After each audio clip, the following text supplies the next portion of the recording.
แฟนโอ้ว่าโอ้จะล้นให้ทั่วแดนอยากควงแขนเที่ยวไปให้คลึกคลืนโอ้ว่าโอ้เที่ยวกันให้ทั่วไทยสวัสดีครับท่านผู้ชมรายการเก็บมาฝากจากลุงจุกนะครับครั้งนี้อยากจะพาท่านผู้ชมไปเที่ยวสถานที่ท่องเที่ยวที่สวยๆงามๆบ้างนะครับเคยพาท่านผู้ชมไปเที่ยวทางภาคอีสานตอนใต้ทางใต้จังหวัดภูเก็ตแต่ตอนนี้เราก็คงจะมาเที่ยวทางภาคกลางบ้างภาคกลางเราก็มีสถานที่เที่ยวมากมายนะครับไม่ใช่เฉพาะในจังหวัดราชบุรีจังหวัดใกล้เคียงเราก็มีมากมายอย่างเช่นวันนี้ลุงจุกเราจะพาท่านผู้ชมไปชมน้ำตกเอราวัณที่จังหวัดกาญจนบุรีนะครับจากราชบุรีไปก็ประมาณน่าจะไม่เกิน150กิโลหรือว่า160กิโลถ้าจากกรุงเทพมหานครมาก็ประมาณ130กิโลก็จะถึงแล้วน้ำตกเอราวัณซึ่งเป็นน้ำตกที่มีชื่อเสียงมากทีเดียวฝรั่งบางข้างรู้จักกันหมดนะครับเราชาวราชบุรีก็คงจะมีไปกันบ้างแต่บางท่านยังไม่เคยไปลุงจุกก็จะให้ท่านผู้ชมได้ชมภาพสวยๆจากน้ำตกซึ่งมีถึง7ชั้นนะครับจากพื้นล่างไปจนถึงยอดสุดท้ายนี่ก็ระยะทางประมาณ 1,500 เมตรหรือว่าประมาณกิโลครึ่งแต่ถ้าบางท่านที่ไปเที่ยวแล้วก็อาจจะเที่ยวแค่2ชั้น3ชั้น4ชั้นแต่คราวนี้ลุงจุกให้ท่านผู้ชมไปเห็นครบทั้งหมด7ชั้นเลยชั้นแรกก็เป็นไหลคืนรังนะครับชื่อเขาไหลคืนรังแล้วก็มาวังมัจฉาจากวังมัจฉาก็จะเป็นภูผาน้ำตกแล้วชั้นที่4ก็คงจะเป็นอกนางผีเสื้อ4ชั้นแรกจะให้ท่านผู้ชมไปชม4ชั้นแรกก่อนแล้วเหลืออีก3ชั้นก็จะให้ท่านผู้ชมชมต่อไปช่วงแรกนี้จะให้ท่านผู้ชมได้ชมช่วงนี้ก็คงจะเป็นปลายฤดูฝนหรือว่าต้นหนาวปิดเทอมด้วยท่านอาจจะพาบุตรหลานหรือว่าครอบครัวไปดูน้ำตกสวยๆก็ทำให้สดชื่นได้เหมือนกันเดี๋ยวไปชมน้ำตกสวยๆกันเลยครับไปชมกันเลยครับ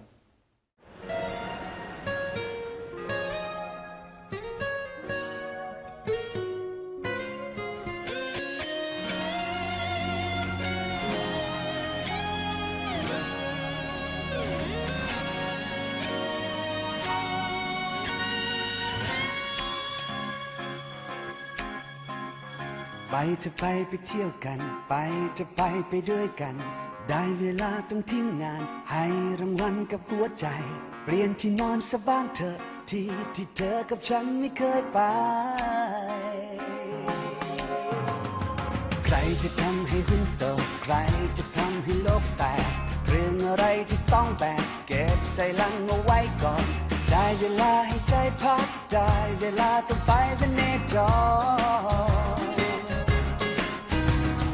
เธอก็มีกระเป๋าแต่ฉันก็มีกระเป๋าจะรอให้คนเขายืมทำไมเก็บฝันที่เรามีใส่กระเป๋าของเราไปเที่ยวในเมืองไทยกันไหมในบ้านของเราเอง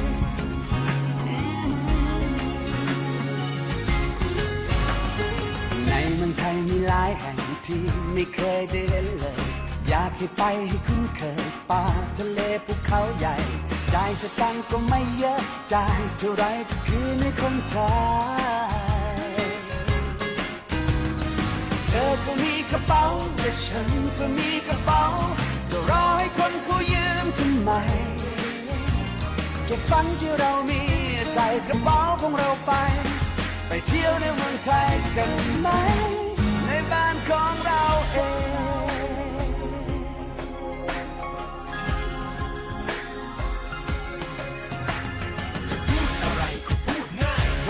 เราพูดภาษาไทยซื้อจะขายก็พูดกันไม่เข้าใจก็เข้าใจจะขอกินน้ำก็ขอเลยไม่ต้องแปลให้มากมายไปไหนไม่มีลงไม่มีเวิร์กไม่มีก็พูดไทย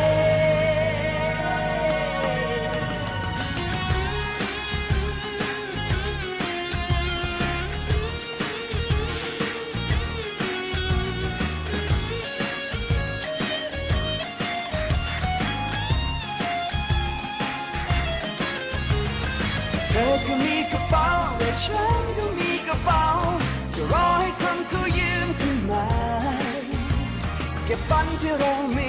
ใส่กระเป๋าของเราไปเที่ยวในเมืองไทยกันไหมในบ้านของเราเอง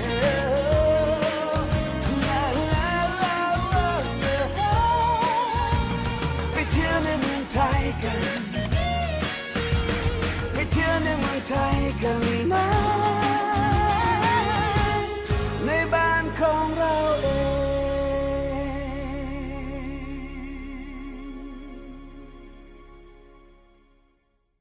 เธอก็มีกระเป๋าและฉันก็มีกระเป๋า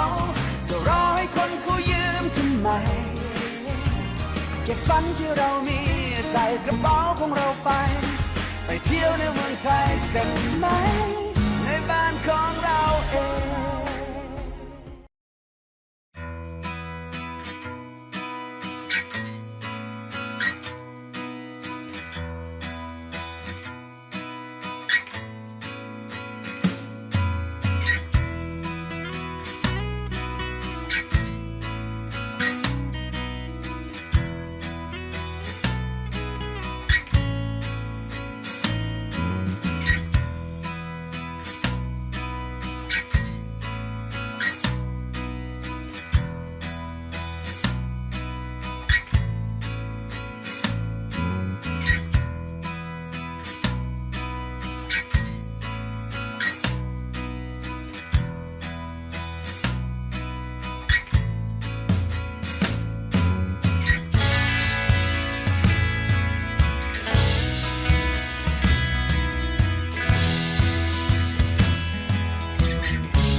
ครับท่านผู้ชมครับเป็นยังไงบ้างครับ